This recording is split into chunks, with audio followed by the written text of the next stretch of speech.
Se está preparando para grabar. Muy bien. Buenos días.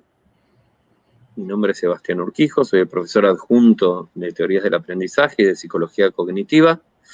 Hoy nos estamos encontrando en este espacio, que es un espacio totalmente voluntario, que queda a disposición de ustedes, donde no hay evaluación ni calificación, sino que depende básicamente de la motivación que ustedes tienen.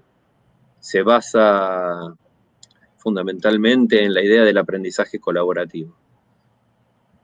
¿Qué es el aprendizaje colaborativo? Bueno, vamos a hablar un poco de aprendizaje. Aprender es incorporar, ¿sí?, dentro de nuestro sistema información de distinto tipo. Pueden ser conocimientos, pueden ser habilidades, pueden ser opiniones, ¿sí? Es incorporar información, poder sostenerla dentro del sistema y luego poder recuperarla, ¿sí?, en la medida en que la vayamos necesitando.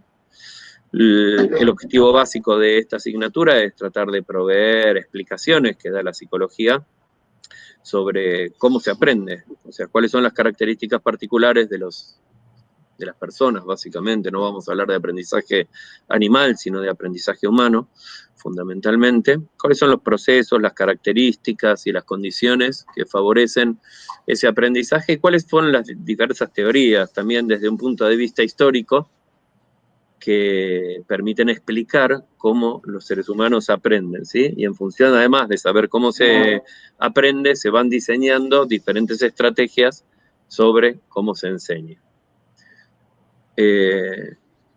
Entonces, normalmente para enseñar se han utilizado métodos casi... A ver, un segundo.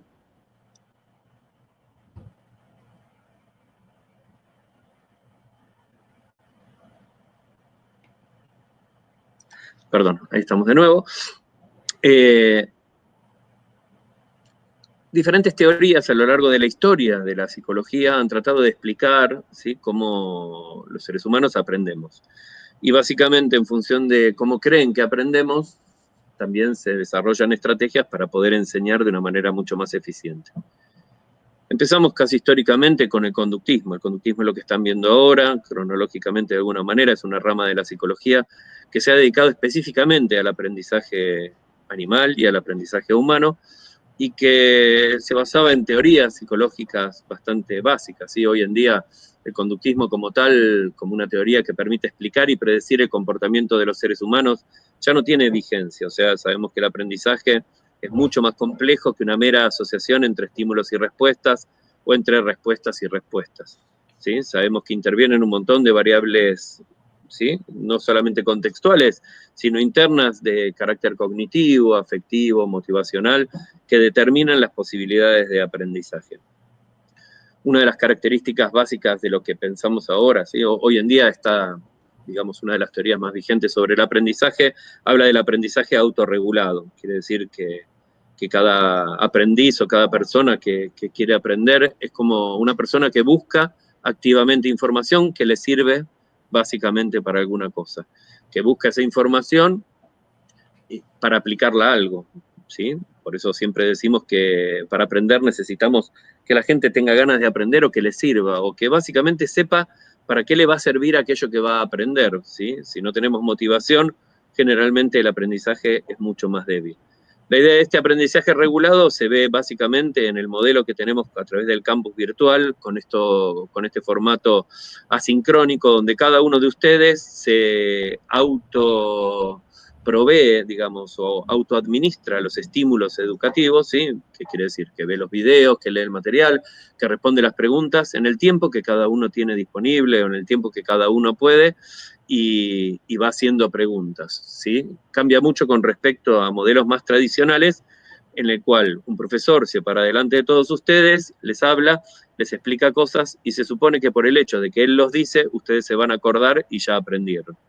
Son modelos básicamente conductistas, o sea, a pesar de que estamos en la universidad y en una carrera de psicología, la mayor parte de la estructura que tenemos de formatos de enseñanza tiene una base que tiene ciertas ideas, ¿no es cierto?, como conductistas que no han terminado de ser modificadas. Si bien ya nadie acepta esta idea de que se aprende solamente por la mera exposición ante los estímulos, sino que requiere de actividad por parte de la persona que quiere aprender, sigue siendo muy frecuente, ¿no es cierto?, las clases teóricas en las cuales nos sentamos y escuchamos un profesor titular que trata de explicarnos o de decirnos de otra manera aquellas cosas que por ahí están en los textos, o de ayudarnos a comprender o establecer relaciones, ¿sí?, entre la nueva información que estamos adquiriendo y la información que ya tenemos disponible adentro de nuestro sistema. De la misma manera, los trabajos prácticos en casi todas las materias de psicología no son tan prácticos, digo, no hay mucha práctica, sino que se constituyen en clases expositivas o en pequeños como mini teóricos, donde un ATP, ¿sí?, o sea, un docente, trata de facilitar el proceso de comprensión y adquisición de esos contenidos, aunque muchas veces no tiene como mucha idea de práctica. Por eso, la idea es proponer un espacio diferente, que es esta idea de aprendizaje por proyectos. La idea del aprendizaje por proyectos tiene una base constructivista, o vygotsquiana, o socioconstructivista, en la que se presupone que todos juntos vamos a poder generar una especie de proyecto, y que vamos a utilizar todos los insumos que se ven en la asignatura para aplicar en este proyecto, para generar algo, ¿sí? Algo en lo cual nos vamos a tener que poner de acuerdo, ¿sí? No soy yo quien va a decidir cuál va a ser el proyecto que vamos a hacer, sino que la idea es que lo podamos discutir entre todos, ¿sí? Lo que sí tenemos es que llegar a un acuerdo sobre un proyecto que vamos a encarar, y que vamos a utilizar todo lo que se sabe sobre el aprendizaje humano para tratar de generar un producto, ¿sí? En este caso, la idea del proyecto puede ser muy variada, ¿sí? O sea, tenemos que saber que la enseñanza es un mecanismo de fuerte influencia, mecanismo de influencia social. O sea, que la mayor parte de las cosas que aprendemos, las aprendemos porque las estamos viendo en algún lado, ¿sí? La televisión, bueno, internet. En la televisión uno estaba expuesto a la información que alguien determinaba que era bueno para uno, de la misma manera que en la facultad o que en los planes de estudio dentro de todos los sistemas de enseñanza sistematizados, donde alguien decide qué es lo que tenemos que aprender y para qué, cuáles son los contenidos que se tienen que dar.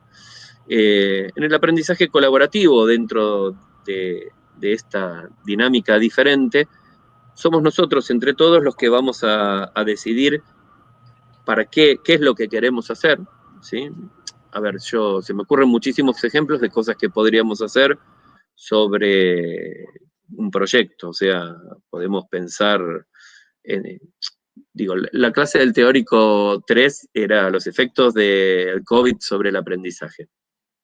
Entonces decimos, bueno, ¿cuáles son los efectos del COVID sobre el aprendizaje? Hasta el día de hoy hay muy poca información al respecto. Si bien hay gente que está investigando o que ha cambiado la manera de enseñar y de aprender al no haber presencialidad, con la mediación de las nuevas tecnologías de la información y la comunicación, creemos que se han modificado los procesos de enseñanza-aprendizaje, algunos para mejor, otros para peor, algunas cosas faltan. Digo, la presencialidad nunca se va a poder reemplazar, sin embargo, los modelos asincrónicos o los modelos mediados por nuevas tecnologías han incorporado un montón de cosas que resultan interesantes y que podrían complementarse y mejorar los formatos de enseñanza y aprendizaje, ¿sí? Una idea de lo que nosotros pensamos que es un proyecto podría ser, bueno, nuestro proyecto es tratar de generar información o un dossier sobre qué es lo que se sabe sobre la influencia de la pandemia y el aislamiento social sobre los procesos de enseñanza-aprendizaje.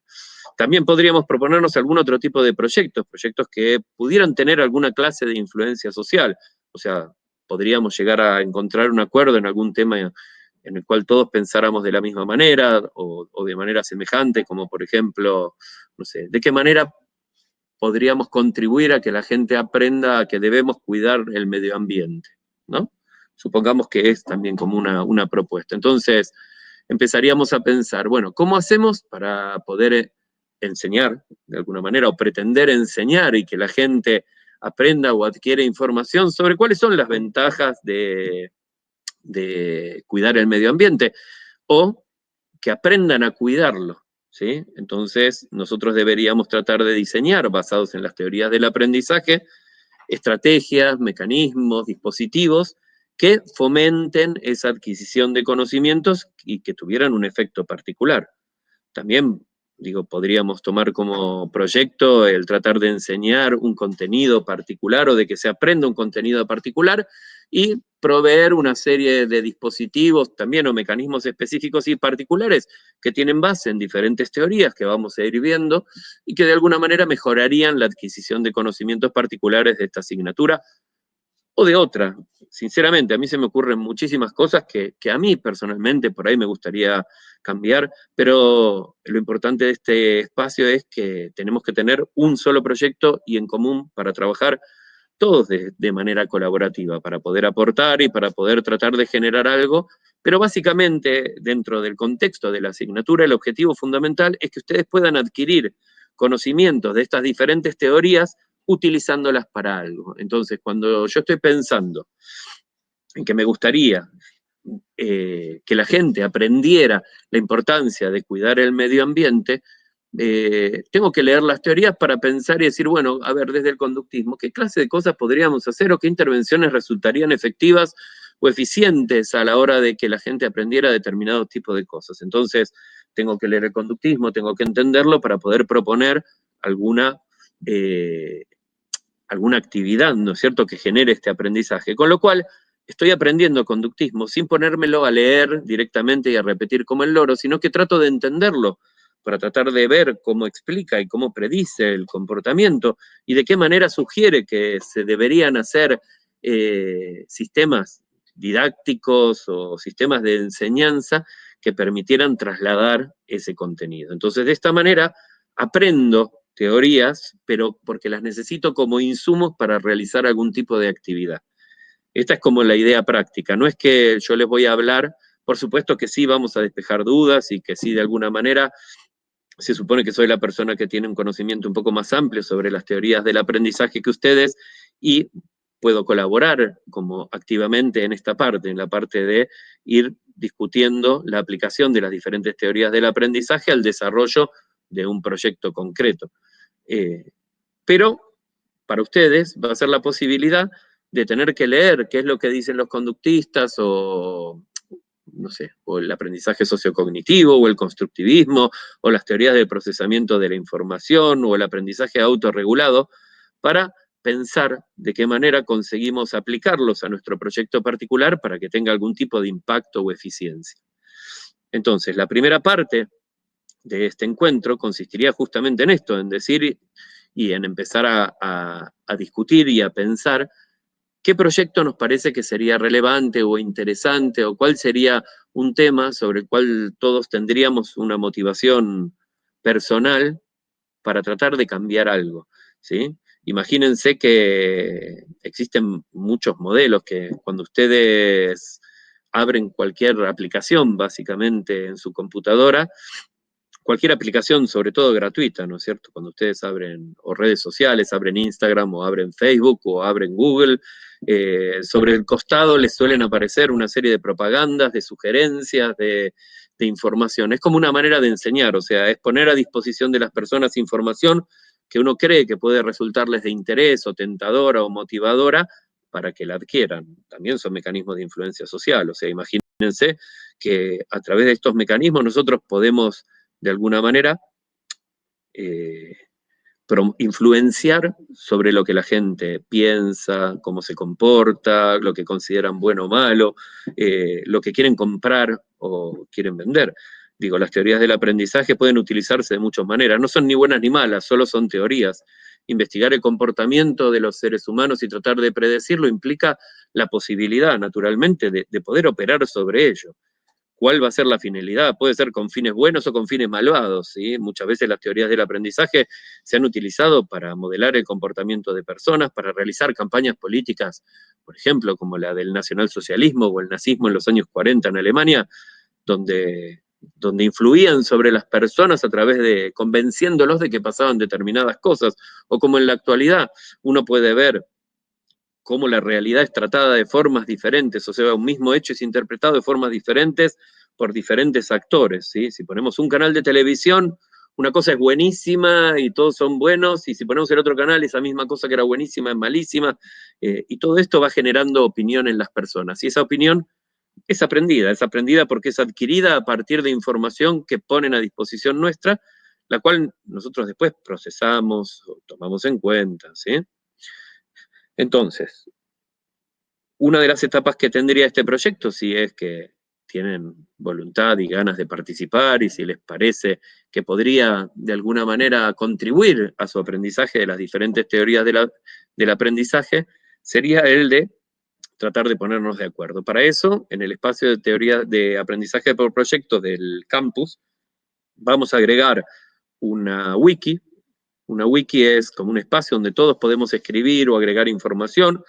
Vamos a agregar un foro interactivo tipo blog, donde podemos discutir cuáles serían los temas de interés, inclusive los podemos empezar a discutir ahora dentro de un ratito, una vez que terminemos esta introducción, y ver si somos capaces de ponernos en marcha o de conformar un equipo de trabajo para generar un proyecto que permita que ustedes aprendan mejor las teorías del aprendizaje y que a su vez eso que aprendieron tenga alguna aplicación o alguna utilidad. ¿Sí? ¿Entienden cómo es? ¿Alguien quiere comentar algo? ¿Tienen alguna duda? ¿No? ¿Les parece bien? ¿Les parece mal? Esto es un encuentro sincrónico, ¿sí? Pueden opinar, pueden hablar. De hecho, necesito y necesitamos todos que participen y que colaboren, porque si no, nunca va a ser participativo. Si a mí me dejan, yo puedo hablar durante 4 horas de todo esto, ¿sí? No porque tenga que hacerlo porque sea profesor, sino porque por ahí me interesa el tema o me gusta. Sí creo que es importante que entiendan que este espacio no es obligatorio, que es totalmente voluntario, que es para aquellos que tengan ganas de venir y participar y de por ahí escuchar o pensar y decir, bueno, a ver, el conductismo. El conductismo clásico decía que si yo asocio en un mismo espacio y en un mismo tiempo un estímulo con una respuesta, una cantidad suficiente de veces, posteriormente ese mismo estímulo va a producir una respuesta, ¿sí?, condicionada, una respuesta diferente. Esto es como el condicionamiento clásico o el condicionamiento pavloviano, ¿sí? Era como que básicamente era como una cosa muy sencilla, ¿no es cierto? Luego se fue refinando cuando aparece lo que se llama el condicionamiento operante, ¿sí? Ahora voy a responder las preguntas. Con el condicionamiento operante aparece una persona como Skinner, y bueno, Thorndike, hay un montón de autores que trabajaron sobre eso, y que básicamente empezaban a pensar y a darse cuenta de que cuando nuestro comportamiento tenía resultados que nos resultaban, que eran gratificantes o que nos daban placer, tendíamos a repetir ese comportamiento, ¿sí? Y que cuando hacíamos algo y eso tenía como resultado una consecuencia desfavorable o displacentera, tratábamos de evitar hacerlo. Sin embargo, hoy sabemos que no es tan simple, pero sin embargo es efectivo, ¿sí?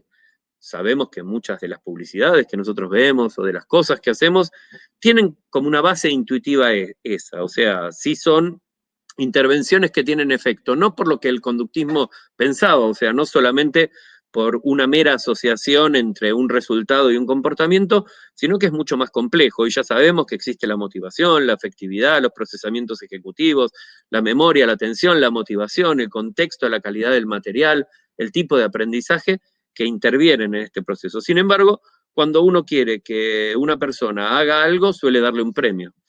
Entonces, si yo quiero que, ¿sí?, que una persona, por ejemplo, estudie, le ofrezco un incentivo a cambio de ese resultado. Entonces, si esa persona estudia y hace lo que yo le pedí, le doy un premio. Y si hace otra cosa, no le doy nada. Y si hace algo totalmente contrario o que no, está mal o no me gusta, podría darle un castigo, ¿sí?, en la medida en que uno pudiera administrar estas cosas. Y de alguna forma se supone, o el conductismo suponía, que podíamos, ¿sí?, moldear el comportamiento. O sea, que podíamos llegar a hacer las cosas que nosotros quisiéramos. De hecho, Skinner escribió un libro que se llama Walden 2, que es una sociedad controlada, donde era una comunidad imaginaria, donde los niños no estaban con sus padres, sino que estaban en espacios comunes, y donde Skinner decía, ustedes denme un niño y díganme qué es lo que quieren, y yo lo voy a transformar en eso. O sea, generaba una potente herramienta de control social y de formación de las personas y de formación sistemática. De hecho, hoy la escuela sigue siendo un modelo casi de eso, donde personas que no sabemos muy bien ni quiénes son, deciden, tal vez arbitrariamente, qué contenidos hay que ver y cuáles no, para qué sirven o cómo aprenderlos, ¿sí? De alguna forma, después lo vamos a discutir, cuál es la diferencia entre enseñar y adoctrinar, ¿no es cierto? O sea, cuánta capacidad existe o cuánta libertad tiene alguien para poder decidir lo que le resulta más conveniente para aprender, ¿sí? Hoy en día, al haber tanto contenido y cada uno poder autoadministrárselo,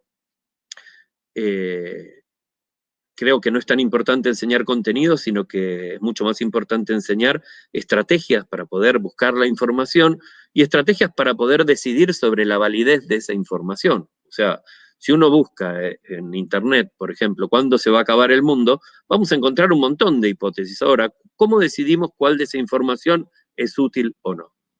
Bien, a ver, voy a contestar un poco los comentarios que tienen, ¿sí? Ailén dice que le parece un gran espacio porque al ser voluntario es diferente la participación. Es un grupo de estudio de biblioteca y no tanto una clase, claro que sí, somos un grupo de estudio, pero más que un grupo de estudio, somos como un grupo operativo, o sea, nos vamos a juntar para estudiar, pero no para leer juntos, sino para usar esos conocimientos para hacer algo. Lo que tenemos que decidir es qué es lo que vamos a pasar. ¿Va a haber bibliografía aparte para este espacio? Sí, va a haber un montón de bibliografía complementaria. De hecho, ya hay, si ustedes entran a aprendizaje por proyectos, van a encontrar 2 o 3 textos que yo ya agregué sobre qué es el aprendizaje colaborativo o el aprendizaje por proyectos, básicamente, ¿sí? Pero no va a ser obligatorio. O sea, toda la información que nosotros veamos acá no va a ser evaluada, sino que va a ser un insumo, si ustedes quieren leer, para poder avanzar, ¿sí? Natalia nos dice que hoy en día se utiliza mucho con las plataformas de inglés de primaria, dan premios con monedas.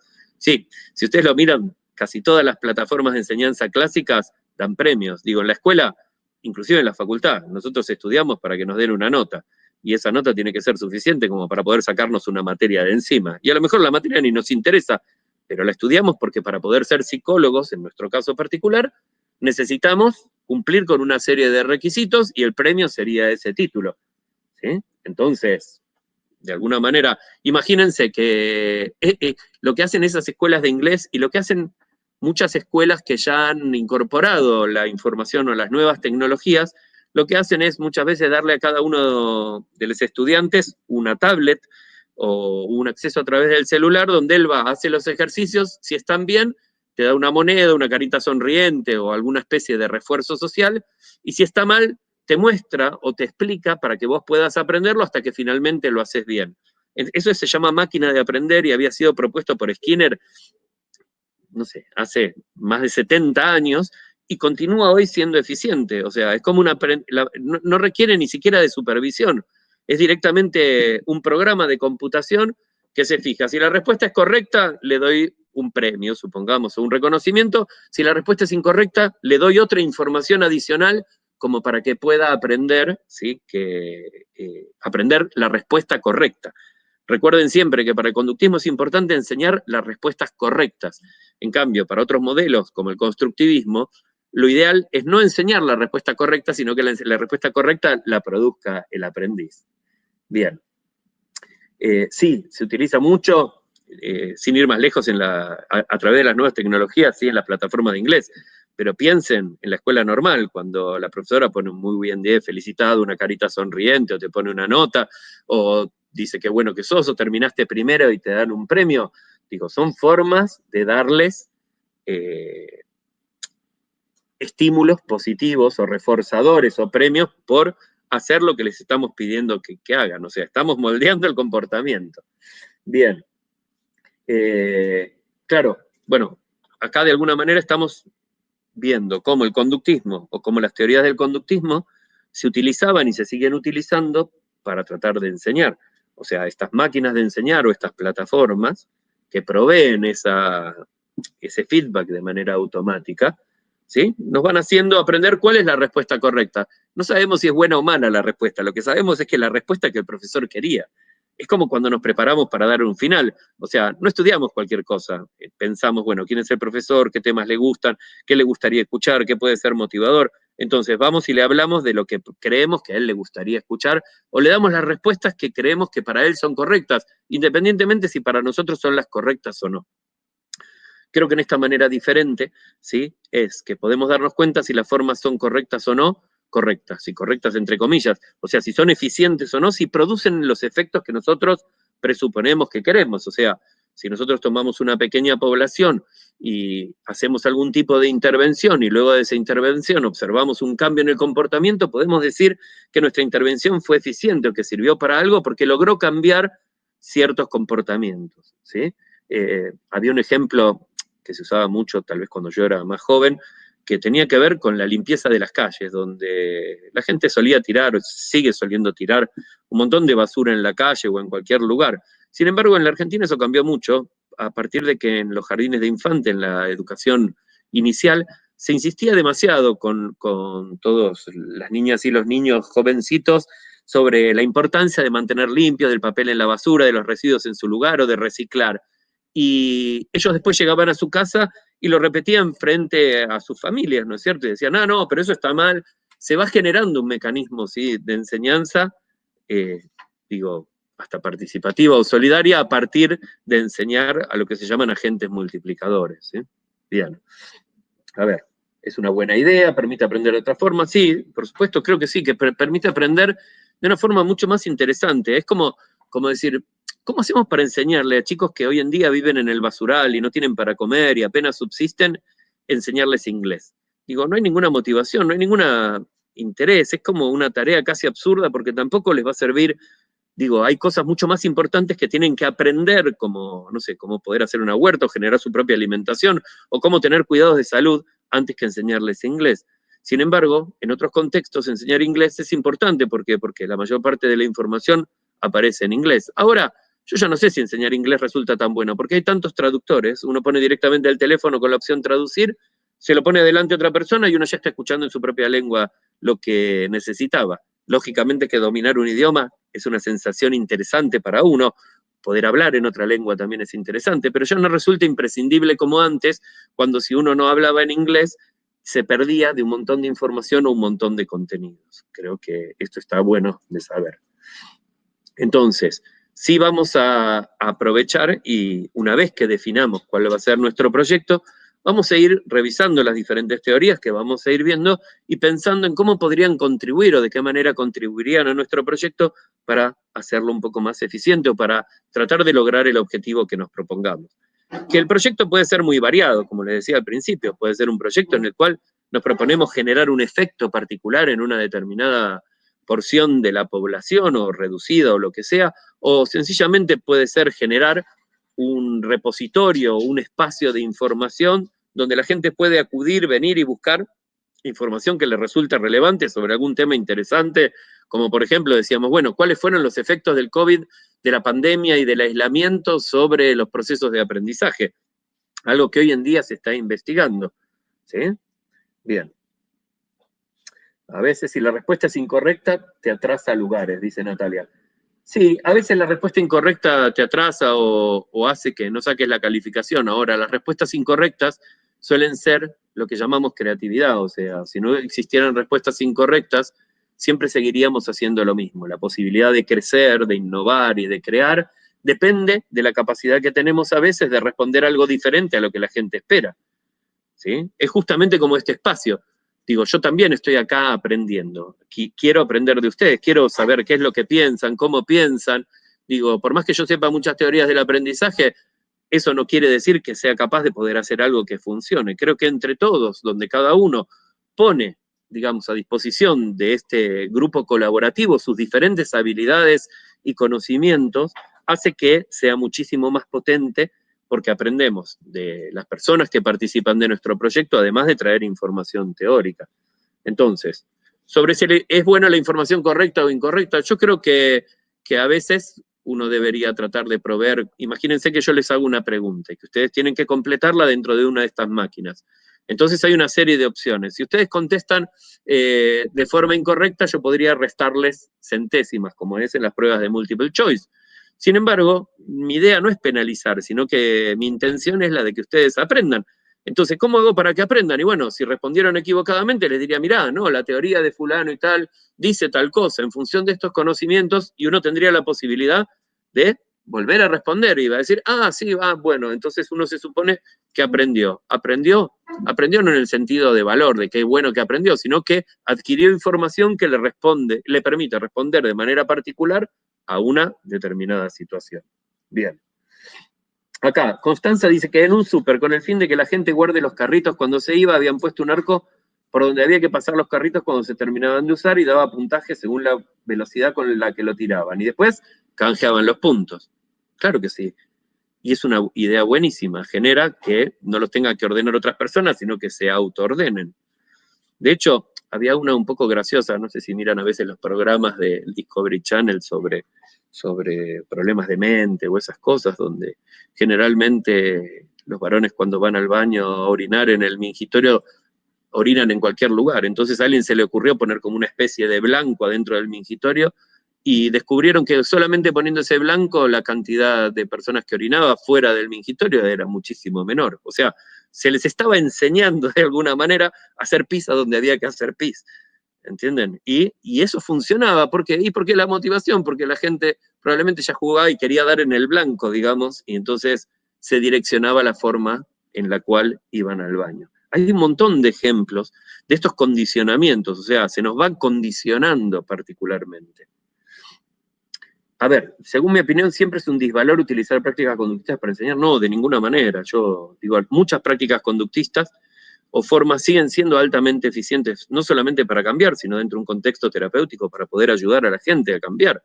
Lo que digo es que el conductismo como teoría del aprendizaje es una teoría insuficiente para explicar la complejidad del aprendizaje, porque no es solo una asociación, sino que intervienen otros factores.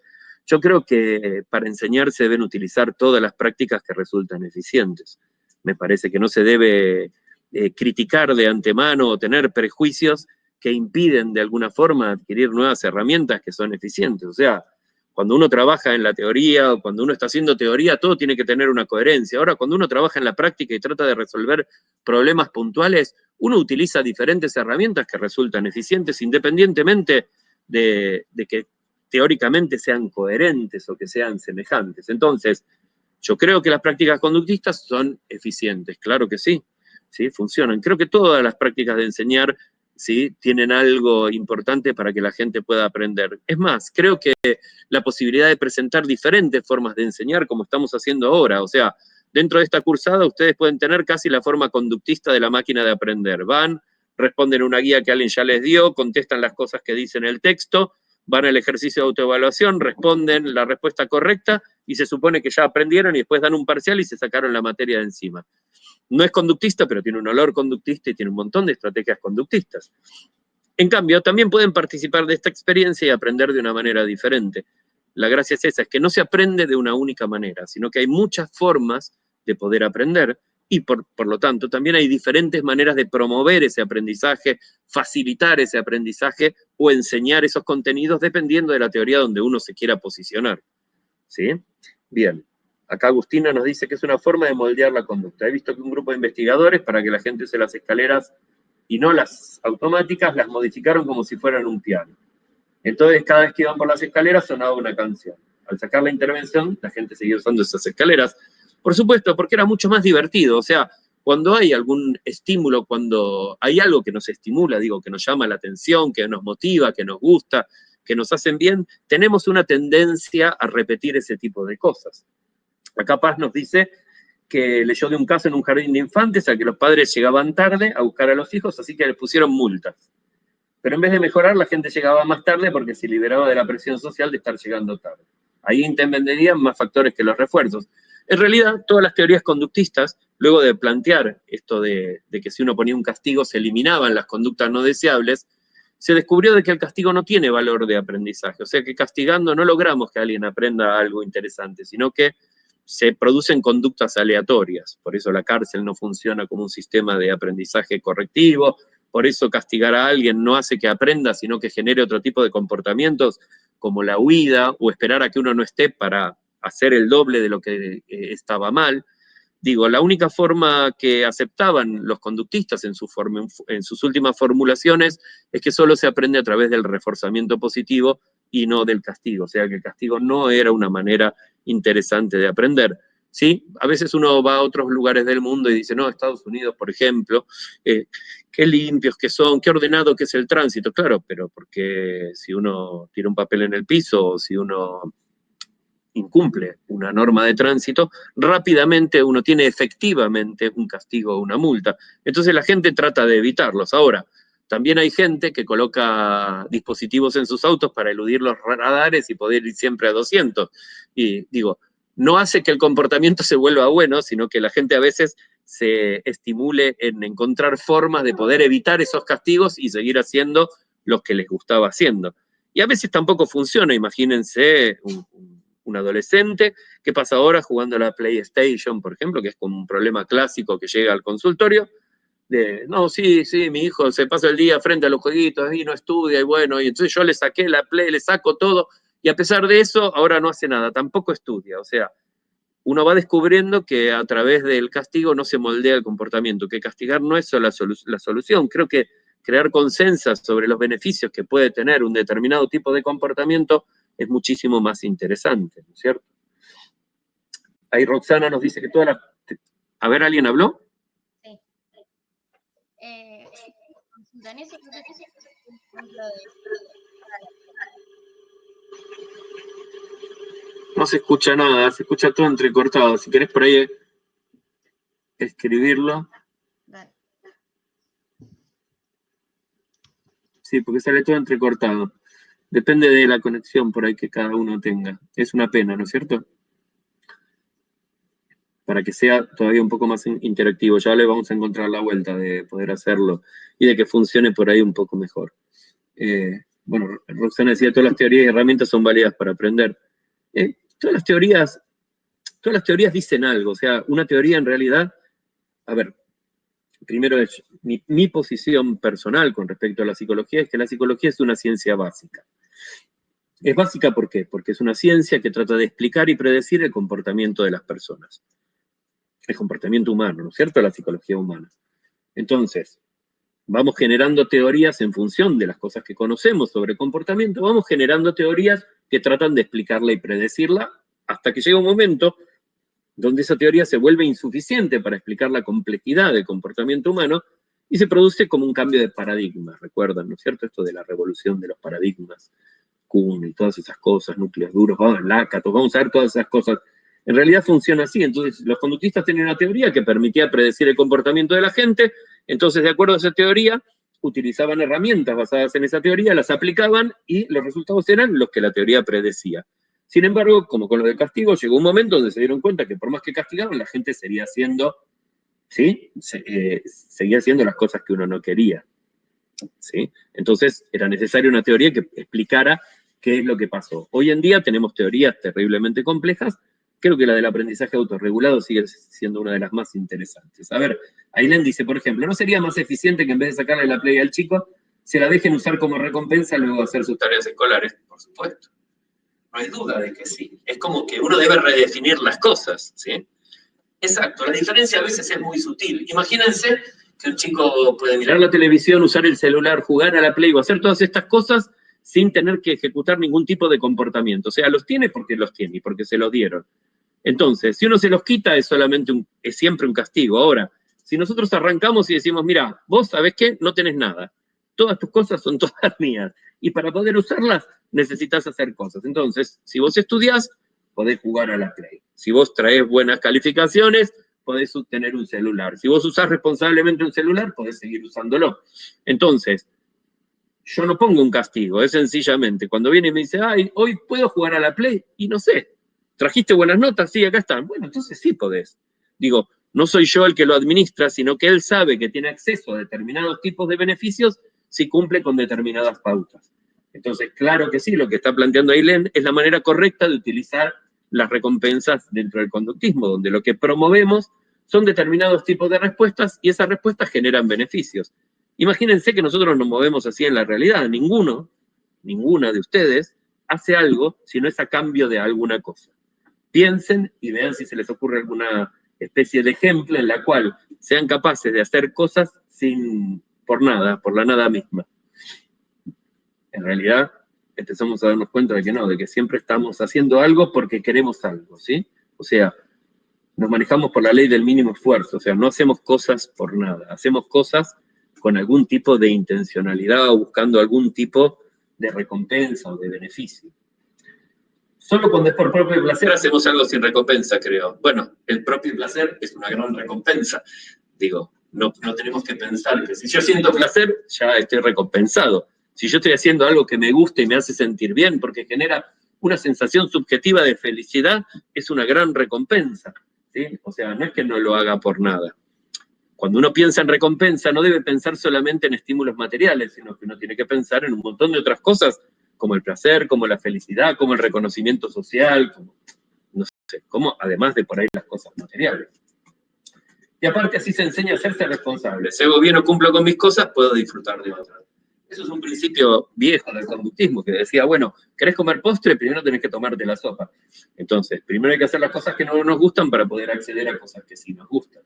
En realidad, yo creo que enseñarle a alguien a hacerse responsable implica tal vez un poco más de complejidad, y ya vamos a ir viendo diferentes teorías cómo lo explican. O sea, para que alguien sea responsable o se sienta responsable, generalmente tiene que participar. Es como el manejo del dinero. Una persona que recibe dinero y que no le costó nada ganarlo, lo gasta con una displicencia total. Ahora, el día que yo tengo que salir a trabajar, y tengo que trabajar durante 8 horas, 5 días a la semana, para poder tener dinero, para poder hacer las cosas que me gustan, lo empiezo a cuidar de una manera diferente. Entonces, se dice que uno se va volviendo responsable cuando uno empieza a administrar las cosas de una manera responsable, que en realidad tiene que ver la responsabilidad con obtener o administrar los beneficios. Ailén nos dice, sí, incluso en un acto solidario hacia algunos otros, hay una recompensa que podría ser la satisfacción de haber ayudado o haberle hecho un bien a alguien, ¿sí? De hecho, alguno podría decir, bueno, sí, Mahatma Gandhi en realidad hacía las cosas que hacía porque a él le producía satisfacción ayudar a los demás, no porque en realidad su intención fuera ayudar a los demás, ¿no? Es una manera un poco, digamos, hasta fea de mirar las cosas, pero uno puede mirarlas de esa manera, inclusive hasta en el amor. Es yo quiero a alguien, ahora cuando no lo quiero ya lo descarto, digo, tienden a ser como las cosas egoístas. O cuando, no sé, por ejemplo, ustedes cuando están con alguien y quieren que alguien haga algo y no lo hace, uno suele poner, por ejemplo, cara de culo, ¿no es cierto? Vamos a decirlo así. Entonces, ¿y por qué tenés esa cara? No, por nada, no, hasta que en algún momento dicen, no, bueno, tengo esta cara porque tratando de revertir, de que la otra persona no haga más esas cosas, porque si no vas a recibir como una especie de castigo. Sin embargo, bueno, se producen efectos paradójicos que después podemos charlar y discutir. En conclusión, ¿actuamos para lograr satisfacción? Dice Agustina, sí, yo creo que sí, pienso que somos totalmente hedonistas, que lo único que buscamos en la vida es satisfacerla. Y, de alguna manera, lograr una satisfacción, si fuera permanente, mucho mejor, pero no podemos. Pero sí tratamos de hacer cosas para obtener satisfacción de diferente manera. Es una forma de ver, es una teoría hedonista, ¿no es cierto?, que presupone y que de alguna manera es la base del conductismo operante, que suponía esto, es hacemos cosas para obtener beneficios y dejamos de hacer cosas para evitar displacer o cosas que no nos gustan. ¿Sí? ¿Entienden eso? Sí. ¿Se escucha? Sí, sí, se escucha bien. Una pregunta. La motivación es importante para el aprendizaje. ¿Qué pasa cuando hay motivación para aprender algo y no lo podemos aprender? A veces puede tratarse de que lo que tratamos de aprender está mal formulado, de que es demasiado complejo, de que no tenemos los conocimientos previos que se requieren para adquirir ese conocimiento. Digo, o sea, ninguno de estos factores alcanza por sí solo. O sea, la motivación es necesaria, pero no suficiente para aprender. También se requiere capacidad cognitiva, atención, descanso. Hay un montón de condiciones, activación. Imagínense que uno se acaba de levantar y así como se acaba de levantar, agarra un libro y trata de aprender. Digo, el sistema, ni la atención, ni la memoria, ni el funcionamiento cognitivo está lo suficientemente alerta como para aprender, aun cuando querramos. Entonces, la motivación sola no alcanza, se necesita pensar en que hay un montón de elementos que hacen posible que alguien pueda aprender algo, ¿sí? Entonces, hay factores internos propios de cada persona que va a aprender, y hay factores que son externos o contextuales, ¿no es cierto? O sea, ¿qué clase de material quiero aprender? ¿Cómo está presentado? ¿Sí? Imagínense ustedes que la mayor parte de los textos que ustedes aprenden, o tratamos de aprender, yo creo que fueron casi los mismos en algunas asignaturas, en la carrera de psicología, no fueron escritos por escritores, sino que fueron escritos por personas que a veces ni saben escribir, y hacen párrafos monstruosos, donde se le confunden las ideas centrales, donde leer eso es como, nos duele la cabeza, porque por más que queremos aprender, está tan mal escrito, que nos cuesta un Perú poder aprender, o poder entender de qué se trata. A veces sí necesitamos la ayuda de alguien que ya lo leyó para que nos dé su opinión y nos diga, no, mira, a mí me parece que tiene que ver con esto. A veces no tiene que ver con eso, ¿sí? Claro que sí, uno se frustra cuando uno no consigue las cosas que uno quiere. Entonces, si a mí me piden que me aprenda, no sé, la teoría psicoanalítica, y me pongo a estudiarla y no la entiendo, me frustro, ¿sí? O no entiendo lo que leo. O si alguien me dijera ahora, che, vamos a aprender física cuántica. Por supuesto que me encantaría. Sin embargo, para poder aprender física cuántica debería manejar primero la física newtoniana medianamente bien, o tener un montón de conocimientos que no tengo. Es imposible acceder a ciertos conocimientos si no tengo los conocimientos previos. Por eso existen las correlativas, por eso el aprendizaje el material de aprendizaje se va presentando de forma gradual, de menor a mayor complejidad, ¿sí? O sea, las teorías del aprendizaje explican justamente todo este tipo de cosas. O sea, ¿por qué la motivación no es suficiente? O sea, querer no es poder, como se suele decir. Querer es poder. A ver, si uno quiere de manera sostenida, yo creo que sí, que somos capaces de poder aprender cualquier cosa siempre y cuando nuestra capacidad cognitiva sea suficiente para este tipo de actividades, ¿sí? Sabemos que los procesos cognitivos o las habilidades o capacidades cognitivas o talentos o digamos, o capacidad personal de las personas es muy variable.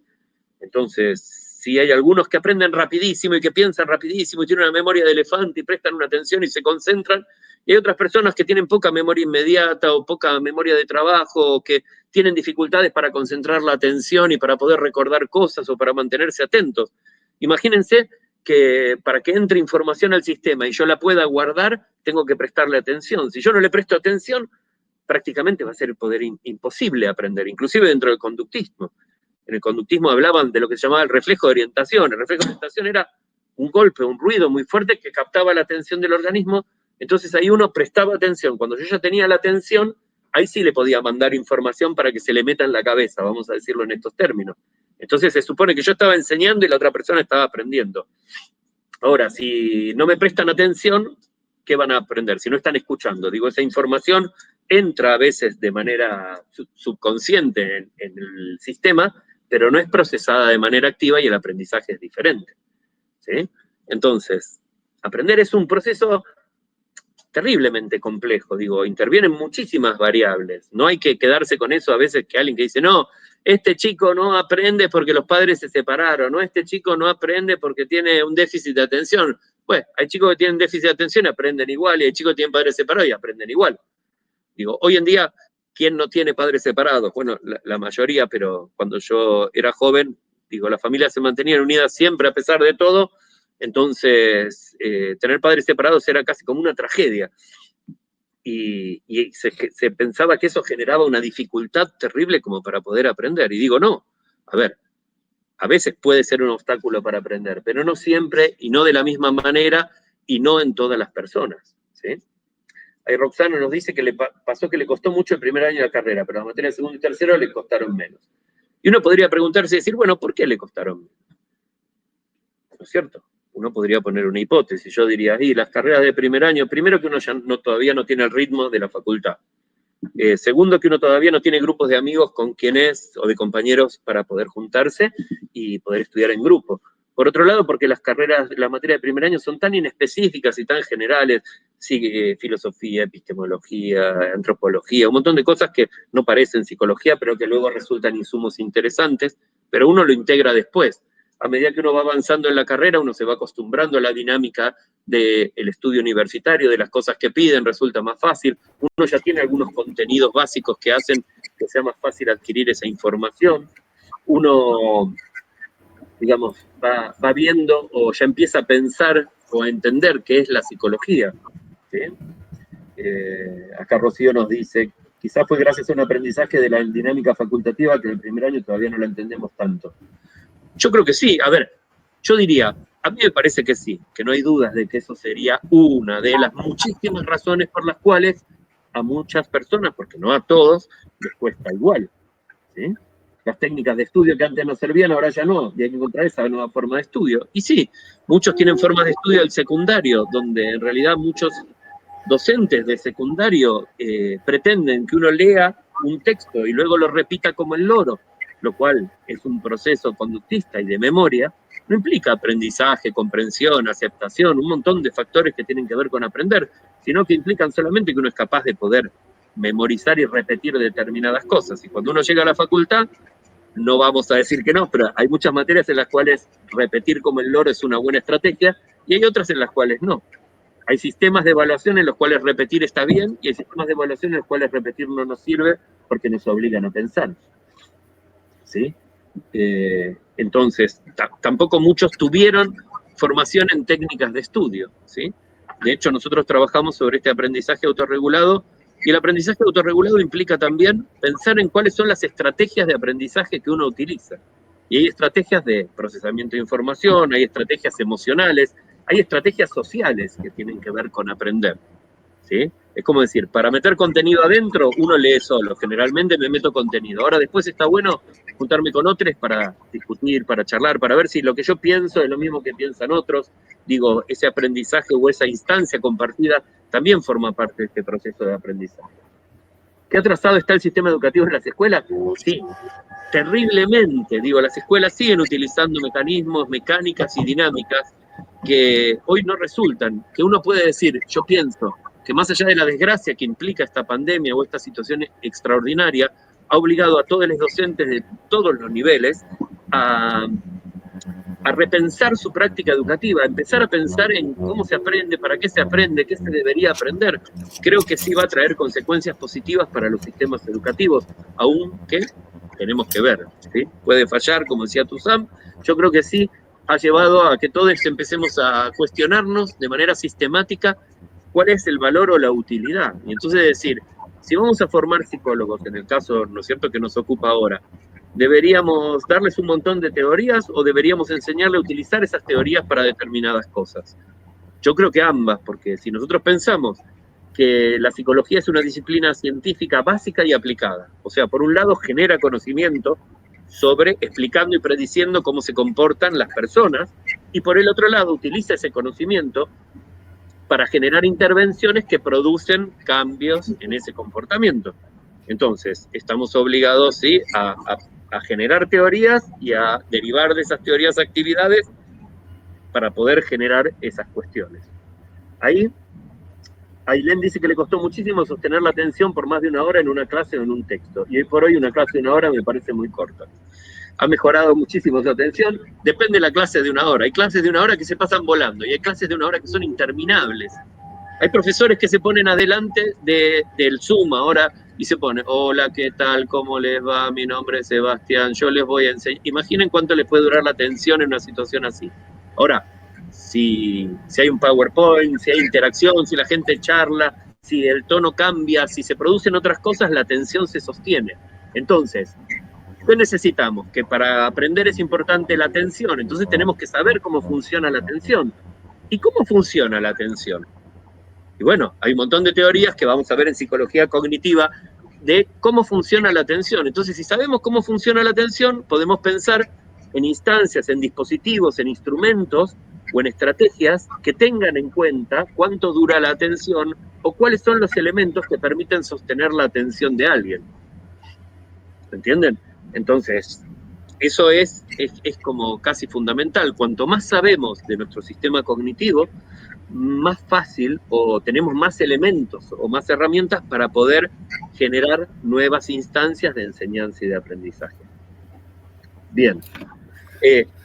Estamos hablando claramente de teorías del aprendizaje y de lo que implica aprender. Sin embargo, digo, esta es como una clase un poco expositiva porque era una idea mía donde yo los convoco y les digo, a ver, ¿quieren que hagamos un grupo? ¿Quieren que nos comprometamos y pensemos en un proyecto que podemos hacer? ¿Les interesa que hagamos algo juntos para tratar de que la gente, por decir la gente, aprenda algo?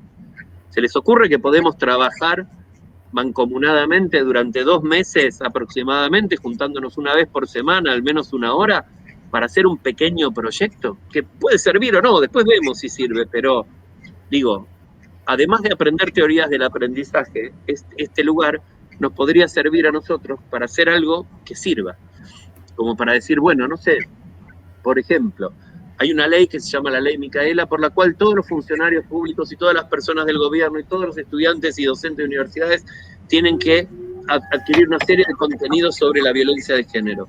Entonces, ¿cómo podríamos nosotros generar un dispositivo para que lo puedan aprender mejor, o para que lo aprendan más rápido, o para que utilicen las nuevas tecnologías para aprenderlo?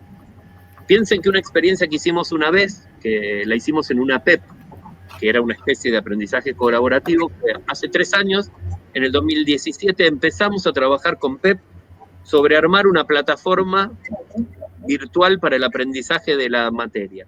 ¿Qué quiere decir? Que cuando llegó la pandemia el año pasado, nosotros teníamos un montón de cosas estudiadas, investigadas y armadas, ¿sí? Entonces es como decir, bueno, ahora creo que nos quedaría pensar eso.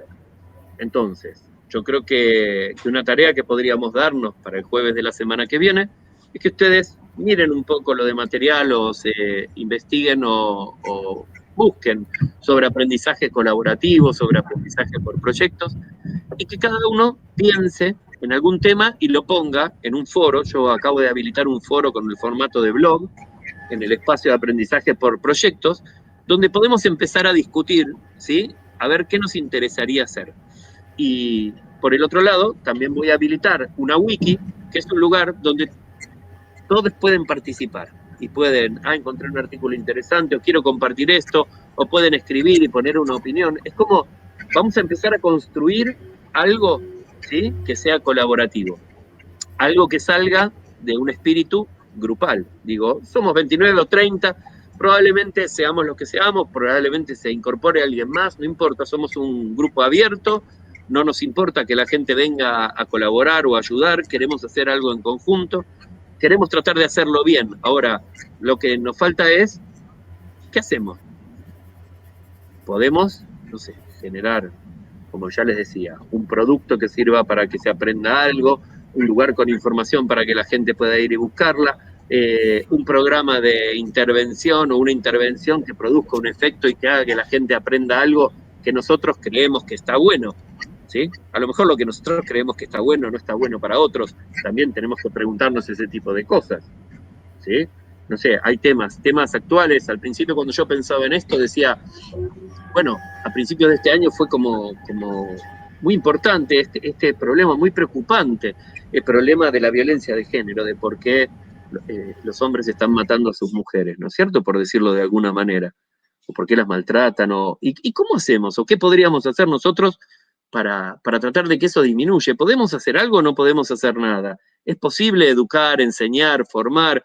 ¿De qué manera podríamos utilizar las teorías del aprendizaje para tratar de intervenir en un problema que podría ser ese o podría ser cualquiera? Digo, yo lo que no quería es imponer una idea. La idea básica de este espacio es que entre todos digamos, che, vamos a hacer esto, aunque nos lleve tiempo, no importa, porque es como una forma de aprender. Natalia habla del COVID y los cuidados, le interesa para no tentar a los castigos. Sí, a ver, el tema del COVID y los cuidados está muy bien. Digo, hay muchas fake news acerca de información falsa con respecto al COVID. Si dura, que no dura, la vacuna, que no la vacuna, que esta es una porquería. Permanentemente circula información muy poca. Yo personalmente trato de ir a fuentes confiables, me parece a mí que es como una estrategia, como ir a la Organización Mundial de la Salud o los institutos nacionales de la salud, o publicaciones científicas, que no por ser científicas, sino porque han sido miradas por un montón de personas y discutidas, y donde alguien dijo algo que no le molestaba o no le parecía, lo replicaba. Digo, son sistemas en los cuales la información se discute y por eso parece como mucho más fácil de seguir. Podría ser, ¿sí? Para no tentar al miedo. El tema del COVID y los cuidados. Sí, bueno, el miedo que genera, la gente en común, digo, escucha mucha información de un montón de lugares, y hay un montón de lugares que ni siquiera, ¿sí?, o hablan. Miren, por ejemplo, lo que pasó en Brasil, donde el presidente de Brasil decía que la gente tenía que tomar cloroquina, que ni siquiera estaba probado ni demostrado para curarse del COVID. Digo, y entonces un montón de gente tenía miedo, ¿y qué hizo? Y tomó cloroquina, algunos tomaron hasta lavandina. Digo, pasan un montón de cosas. Entonces, yo creo que podemos utilizar esta experiencia como una posibilidad de enseñar algo que a nosotros, como un colectivo, el colectivo Aprendizaje por Proyectos, vamos a llamarlo, creamos que tiene valor o utilidad social. Me parece que eso es interesante. O sea, es como decir, che, hagamos algo que sirva, algo que no quede solamente como un trabajo de campo, como un ejercicio. Hagamos algo que, aunque sea, no sé, un videíto, un lugar, un repositorio con información, o creemos una página, una cuenta en una red social, o difundamos información que creemos que está científicamente chequeada, o tratemos de generar conciencia colectiva, o tratemos de enseñar algún tipo de cosas que nos parezca que es útil, ¿no? Creo que la idea queda clara, ¿no es cierto?, de qué es lo que tratamos de hacer, ¿sí? Sí, se llama conciencia, digo, hay muchas maneras de llamarlo, ¿no es cierto?, como la conciencia colectiva. No sé si existe la conciencia colectiva, ¿sí? Creo que existe la conciencia compartida, más que colectiva. Pero bueno, y otra de las cosas es que hagamos lo que hagamos, tenemos que tomar en cuenta que estamos dentro del contexto de teorías del aprendizaje y que los argumentos tienen que estar fundamentados, o sea, que uno debe decir, che, hagamos esto, ¿por qué? Porque, por ejemplo, Skinner decía que si hacíamos esto se iba a lograr y entonces hoy en día hay nuevos argumentos. Esto también los va a estimular a ustedes a explorar nuevas teorías, no hay nuevas teorías, digo, pero sí hay modelos o exposiciones, hay infinitas propuestas sobre cómo se aprende, no todas por ahí con un estatus científico, pero se pueden usar, digo, aparecen cotidianamente nuevas técnicas o nuevas cosas. Una de las últimas modas antes de la pandemia era, por ejemplo, el mindfulness, que se parece mucho a la meditación de modelos orientales o a la focalización de la atención, y eso es bueno para aprender o no es bueno, lo podríamos usar o no, y qué sé yo, la gente que entrena deportistas lo está probando, entonces los hacen concentrarse y meditar y repetir y hacer, y creen que eso ayuda a mejorar el desempeño. Una de las tareas básicas del aprendizaje es contribuir a mejorar el desempeño en algo. O sea, que las personas se vuelvan más capaces de hacer determinadas cosas o pensar de determinada manera, lo cual también da un poco de miedo, porque es decir, ¿quiénes somos nosotros para decidir lo que está bien y lo que está mal? ¿Quiénes somos nosotros para decir que la gente debería pensar de determinada manera? Bueno, en este caso somos el aprendizaje por proyecto, el colectivo que piensa de una manera particular, que tiene una idea y que de alguna forma quiere comunicarla o la propone o la pone a disposición de los demás sin obligarlos a que la consideren cierta ni que la acepten, sino sencillamente proponiendo que existe una posibilidad o que existe una propuesta que dice lo que tengamos para decir y que, bueno, después veremos si la gente le acepta, le gusta, no le gusta, si eso produce efectos o no. Creo que esta es básicamente la esencia de esta experiencia de aprendizaje por proyectos, o se llama aprendizaje colectivo, aprendizaje participativo, porque todos aprendemos, ¿sí? Porque todos participamos con la misma manera, desde el mismo lugar, no hay, digamos, ni líderes ni nadie a seguir. Yo voy a operar un poco como coordinador, sencillamente porque tengo la posibilidad de acceder con más privilegios al campo que ustedes y de incorporar cosas, pero la idea es que las cosas se discutan, que lleguemos a acuerdos mayoritarios y democráticos, como creo que debería ser, y que estemos dispuestos a esto. Entonces, y para ir cerrando un poco, como ven, me gusta hablar, no tengo ninguna dificultad, si me dejan puedo hablar durante horas, pero sé que, bueno, que tienen otras cosas que hacer y ya llevamos 1 hora y pico, llevo conversando particularmente. Entonces, lo que les propongo es, volvamos a encontrarnos con aquellos que realmente les interesa la tarea, y si conocen otras personas, si quieren comentarles, si tienen interés, están todos invitados. Es que durante la semana, antes de volver a encontrarnos el jueves que viene, podamos empezar a escribir. Sí, todos los jueves va a ser, todos los jueves de 11 a 12, 12 y media, más o menos lo que dure, lo vamos a armar y vamos también a discutir sobre la teoría del aprendizaje. O sea, cada uno que venga y diga, yo no entendí muy bien lo que quería decir Skinner con el programa de refuerzo, bueno, aprovechamos y lo explicamos. Esto es un lugar de trabajo sobre teorías del aprendizaje y, digamos, como un integrante de este grupo que tiene un poco más de conocimientos que ustedes, yo puedo colaborar ayudándolos ayudando a que los entiendan con más facilidad y ayudando por ahí a que podamos transformarlos en acciones concretas.